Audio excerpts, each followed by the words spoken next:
जय जय रघुवीर समर्थ. समर्थ रामदास स्वामी विरचित श्री दासबोध हा ग्रंथ व्यक्तीच्या आध्यात्मिक आणि व्यावहारिक जीवनाचा कणा आहे. दासबोधातील पहिल्या दशकातील पहिला समास हा ग्रंथारंभ लक्षण म्हणजेच ग्रंथाची सुरुवात आहे. यामध्ये समर्थांनी ग्रंथाची निर्मिती, उद्दिष्टे आणि ग्रंथ ऐकण्याचे फळ काय आहे याचे अत्यंत प्रभावीपणे विवेचन केले आहे. समर्थ सुरुवातीला स्पष्ट करतात की हा ग्रंथ गुरुशिष्यांचा संवाद आहे.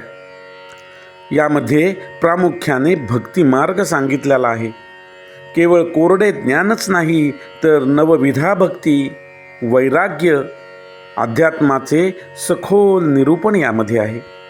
भक्तीच्या योगे मानवाला ईश्वराची निश्चित स्वरूपाने प्राप्ती होते हा या ग्रंथाचा मुख्य गाभा आहे. या समासामध्ये निश्चयो हा शब्द वारंवार येतो.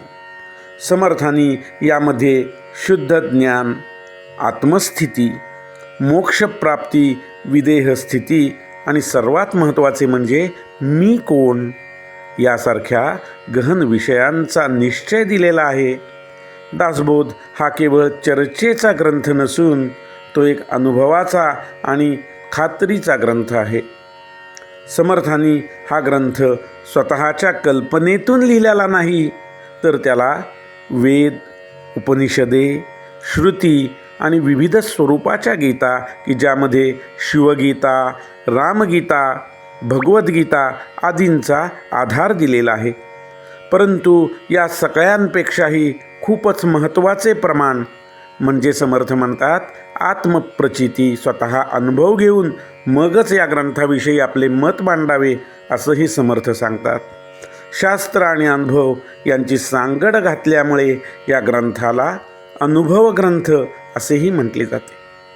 मुख्य ब्रह्माचा निश्चयो, नाना मतांचा निश्चयो, आपण कोण हा निश्चयो, बोलिला असे श्रीराम. या ग्रंथाचे सर्वात मोठे वैशिष्ट्य म्हणजे त्याचे फळ. समर्थ म्हणतात हा ग्रंथ ऐकल्याने माणसाची क्रिया तात्काळ पालटते, संशयाचे मूळ तुटते, सुगम असा मार्ग सापडतो. अज्ञान, दुःख, भ्रांती याचा नाश होऊन मनुष्याला ज्ञानप्राप्ती होते. दासबोध हा केवळ मोक्षाचा मार्ग दाखवत नाही तर तो माणसाला शहाणे करतो.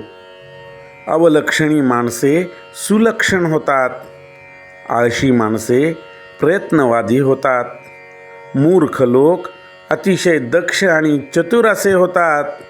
पापी माणसांच्या मनातला पापाचा भाव निघून जातो, त्यांना पश्चात्ताप होऊन ते भक्ती मार्गाला लागतात. ऐसी याची फळश्रुती, श्रवणे चुके अधोगती, मनास होय विश्रांती, समाधान श्रीराम. संसारातील नाना उद्वेग, चिंता आणि देहबुद्धीचे धोके केवळ ग्रंथ ऐकल्यामुळे नष्ट होतात. माणसाच्या मनाला शांती मिळून जीवनामध्ये समाधान प्राप्त होते आणि यासाठी समर्थ सांगतात ग्रंथ वाचताना आणि ऐकताना श्रोत्यांचा भाव मात्र शुद्ध असायला हवा.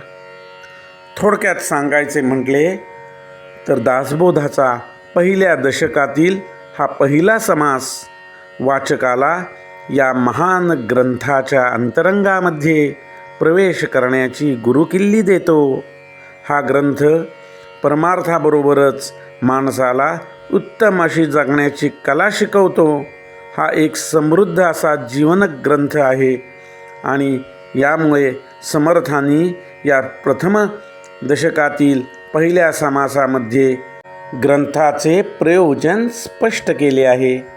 जय जय रघुवीर समर्थ राजाधिराज प्रभु रामचंद्र की जय। महारुद्र हनुमान की जय। श्री राम समर्थ, श्री राम। श्री राम।